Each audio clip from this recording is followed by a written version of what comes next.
Halo teman-teman santuy, kita kembali lagi nih ke rekap Tapak Sakti 9 Benua bagian yang ketiga. Jangan lupa untuk memberikan like video ini kalau teman-teman suka dan terhibur. Langsung aja kita melanjutkan ke alur yang sebelumnya. 9 benua yang pulih setelah disembuhkan Gu Chinhao ketika sadar menemukan si kakek dalam keadaan terluka. 9 benua lalu pergi membeli obat dan merawat Gu Chinhao. Setelahnya 9 benua diangkat sebagai anak oleh Gu Chinhao. Kemudian dia pun diajari tenaga dalam tapak sakti untuk membuka 3 titik nadi Gu Chinhao yang terracuni per harinya.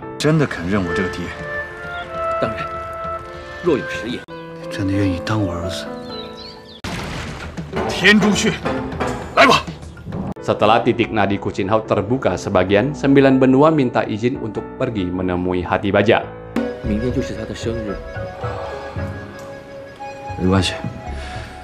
Dia menemui Hati Baja di hutan, tapi Hati Baja yang benci dengan Gu Chinhao malah melabrak Gu Chinhao.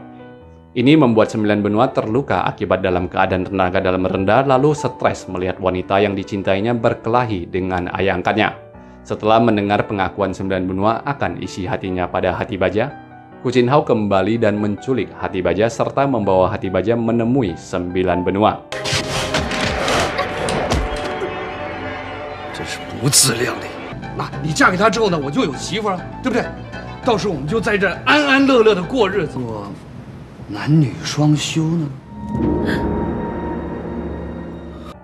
Xuehua dan Xiaoyi yang menyusul di belakang menjadi terlambat karena kaki Xuehua cedera akibat menaiki gunung. Akhirnya mereka pun sampai di kediaman Gu Chinhao dan melihat bagaimana 9 benua dan Hati Baja secara paksa dipaksa menikah di saat itu pula.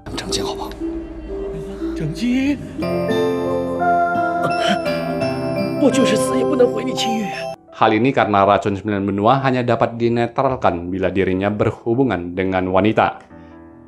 Xuehua yang tidak ikhlas kakaknya menikah saat itu dihibur oleh Xiaoyi.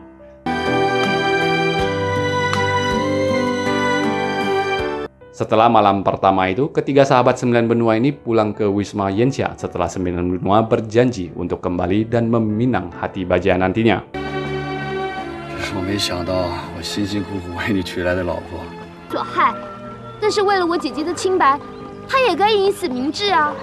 Tengah malamnya, ketiga sahabat ini yang tengah menginap di losmen diserang sekelompok orang tak dikenal dari Wisma Sanjie.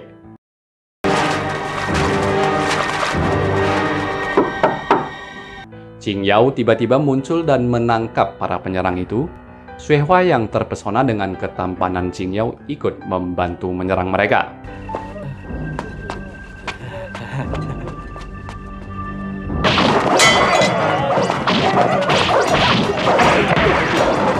Setelah memperkenalkan dirinya sebagai anggota Wisma Sanjie pula, Qing Yao pergi meninggalkan 3 sahabat yang keheranan mengapa anggota Wisma Sanjie yang menyerang saudaranya sendiri.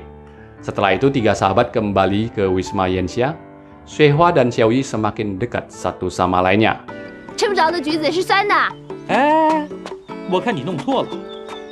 Qing Yao yang kembali ke Wisma Sanjie melihat pamannya tetua Feng alias Tiansat, ketua Cisat yang marah dan ingin menghukum anggotanya yang kemarin malam gagal melukai Qing Yao. Tergerak dengan pemandangan tersebut, Qing Yao memohon kakaknya mengampuni anggota mereka. Setelah memberikan surat yang harus diantar, Feng yang menyerang Qing Yao ternyata Feng cemburu pada kakek mereka yang hendak menjadikan Feng sebagai ketua Wisma Sanjie. Tidak sengaja Feng membunuh salah satu anggota Sanjie yang hendak melindungi Qing Yao, lalu menuduh Qing Yao lah yang membunuh anggota tersebut.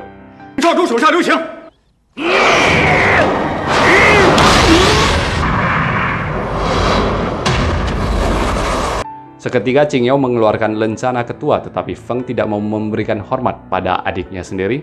Hingga akhirnya Qing Yao menotok Feng yang hendak pergi dan menangkap kakaknya sendiri. Di goa, 36 aliran darah Gu Chinhao akhirnya terbuka kembali dengan bantuan 9 benua. Pagi harinya saat bangun, 9 benua sudah tidak menemukan ayah angkatnya di sampingnya. Sesuai janji yang dibuat pada malam sebelumnya, Gu Chinhao harus pergi untuk menyelesaikan urusannya sendiri. Sedangkan 9 benua harus pergi ke Wisma Yanxia untuk melamar Hati Baja, walaupun akan mengalami rintangan yang berat. 这对雪花也算是个承诺。男子汉大丈夫，不。Di Wisma Yensia sendiri, Pikin jatuh tak sadarkan diri setelah melihat buah ceri yang dihidangkan di atas meja. 是谁把樱桃放那儿的？阴阳脉搏这么弱。 Nenek pemetik buah ceri yang merupakan pelayan dapur dan dekat dengan Hati Baja pun ingin pergi karena merasa bersalah, namun dicegah oleh Hati Baja. Malamnya Xiaoyi bercakap-cakap sebentar dengan si nenek buruk rupa. Xiaoyi merasa nenek buruk rupa ini tingkahnya sedikit aneh. Keesokan harinya Pikin kembali memaksakan kehendaknya untuk menikahkan Hati Baja dengan Nankung, pria pilihan Pikin. Xue membela kakaknya dengan mengatakan bahwa 9 benua akan segera datang untuk meminang Hati Baja. Namun Pikin menjadi sangat marah dan penyakitnya kembali kambuh. 当初就不应该生下他，天下哪有像你这么狠心的娘啊！ 不可以动气的。我告诉你，就算日出西。 Di Wisma Sanjie, Feng dijebloskan ke penjara oleh kakek Qingyao akibat kesalahannya ingin mencelakai keponakannya sendiri. 阿香哥滚出三绝宫，你也不例外。不能忍上舅舅。你不要在这假惺惺的替我求情，你巴不得我早死。好的准许，不准他离开阴楼半步。是，押走。 Setelah itu, Qingyao memutuskan untuk berkelana demi membersihkan citra Wisma Sanjie yang selama ini dikenal sebagai aliran sesat di Jianghu. Perkataannya segera dibuktikan. Dia yang mendapatkan kabar bahwa Nankung telah membunuh orang segera mencegah iring-iringan keluarga Nankung yang hendak membawa mas kawin untuk meminang Hati Baja.